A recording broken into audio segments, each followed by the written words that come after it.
As a quick reminder, there is only one more Sabbath after today that we can contribute our mission offerings toward these projects in Alaska and the other projects listed on the back of your quarterly. So one more week, it's the end of the year. Somehow, once again, Christmas has snuck up on probably all of us. I think I felt it because at the beginning, I can't even call it the Christmas season. Back in September, when the Christmas displays started coming out in some of the stores, I blocked it. I just refused to even look at that stuff, and I just kind of pushed it away. And now all of a sudden, here it is. It's the winter solstice today. This is the shortest day of the year. We've already come that far, and Christmas is less than a week away. It always tends to just come up suddenly, and I have to say I wasn't really prepared for it this year. This morning, I've titled this A Feathered Christmas Part 2. Some of you may remember my story last year at Christmas time. I happened to be on, I think, 1 week before Christmas last year too, and I told an old Paul Harvey story called The Man and the Birds, which I have always loved since the first time I heard it on the radio many, many years ago. And this morning I've dipped into Paul Harvey's archives once again. And yes, there are birds involved once again. This was originally intended, as I understand it, as more of an Easter story, but I think you'll see there's a connection with Christmas time as well. Just as a little bit of explanation, this is really two stories in one. The first part of this story supposedly is a true account of something that actually happened. The second part of the story is certainly fictional, and while it is not biblical in nature, it is to illustrate a biblical truth. So kind of look at it with that in mind.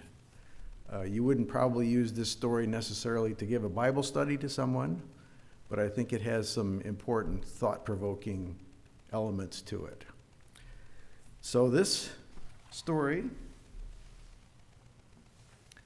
if I'm activated here, is called The Birdcage. Excuse me. Boston preacher Dr. S.D. Gordon, who is a real person, by the way, placed a beat-up, bent, rusted old birdcage beside his pulpit when he told this story. An unkempt, unwashed little lad, about 10 years old, was coming up the alley, swinging this old beat-up birdcage with several tiny birds shivering on the floor of it. The compassionate Dr. Gordon asked the boy where he got the birds. He said he trapped them. Dr. Gordon asked what he was going to do with them.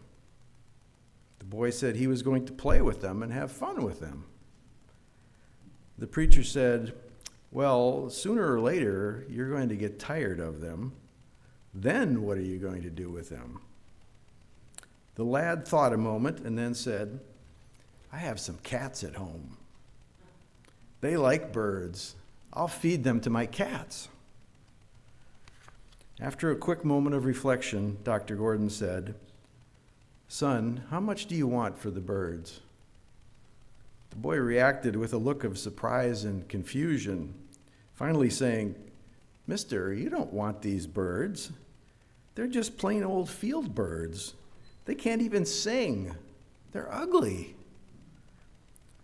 The preacher said, just tell me, how much do you want? The grubby little lad thought about it. He squinted up with one eye. He did a quick mental calculation, hesitated, and said, $2? To his amazement, Dr. Gordon reached into his pocket and handed him two $1 bills. The preacher took the cage. The boy, anxious to leave the area before the man had a chance to change his mind, hurried up the alley and disappeared. In a sheltered crevice between buildings, Dr. Gordon opened the door of the cage and tapping on the rusty exterior, he encouraged the little birds, one at a time, to find their way out through the narrow door and fly away.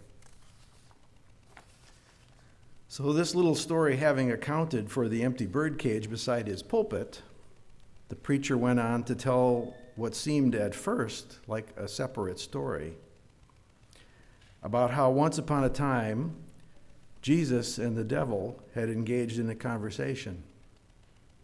Satan had boasted how he had baited a trap in the Garden of Eden and caught himself a world full of people. What are you going to do with all those people in your cage? Jesus wanted to know. The devil said with glee, I'm going to play with them, tease them, make them marry and then divorce and get sick and fight and kill one another. I'm going to teach them to drop bombs on one another. I'm going to have fun with them. Jesus said, you can't have fun with them forever. When you get tired of playing, what are you going to do with them? Satan said, well, they're not really good for anything. In fact, they're just plain no good at all. They're no good in any way. I'll kill them. Jesus said, what's the price for them? Satan said, you can't be serious. If I sell them to you, they aren't going to change. They won't understand you. They'll just hate you. They'll spit on you. They'll hit you and beat you. They'll hammer nails into you. They're no good. They'll probably even deny you even existed. But if they did accept that you were real, they still won't believe you. Jesus said, how much? Satan considered this and said, all of your tears and all of your blood. That's the price. Jesus took the cage, paid the price, and opened the door.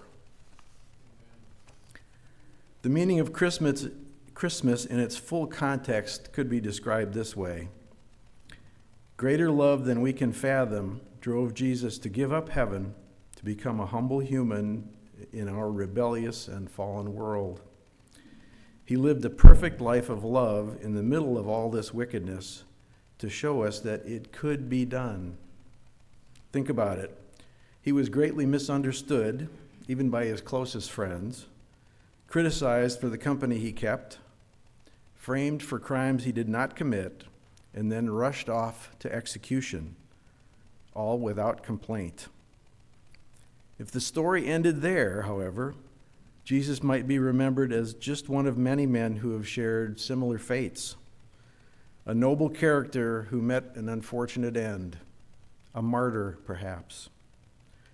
But that, of course, was not the end of the story. This Jesus kept his promise to a doomed population and rose from the dead, forever defeating death for every human that has ever lived. In the act of coming back to life, he gave us a glimpse of the unending life that can be our future as well. That life that began in Bethlehem is responsible for the life that we too can enjoy, both now and forever. Galatians 5:1 reads this way, stand fast, therefore, in the liberty by which Christ has made us free, and do not be entangled again with the yoke of bondage. So you might say that the Christmas story continues even today for all of us. The loving, risen Christ is holding the birdcage that he purchased. The door is open. Will we linger, or will we fly to the freedom that he has won for us? The choice is ours. So I hope that for each of you, this Christmas season will be a time when oh yes, I forgot to turn this. There's the empty cage. I hope this is a season where you will reflect on the great gift that we had been given. A gift that we cannot completely understand in this life and will be exploring forever, as Mrs. White tells us, in the life to come. It will be our science and our song, as she describes it. So Christmas blessings to all of you. We're going to break for our classes now. And just as a reminder, I'm going to be coming around with the offering envelopes for each class, and I'll be picking them up about 10:30 or so. So if you could make sure that it's been passed around within your group before that time.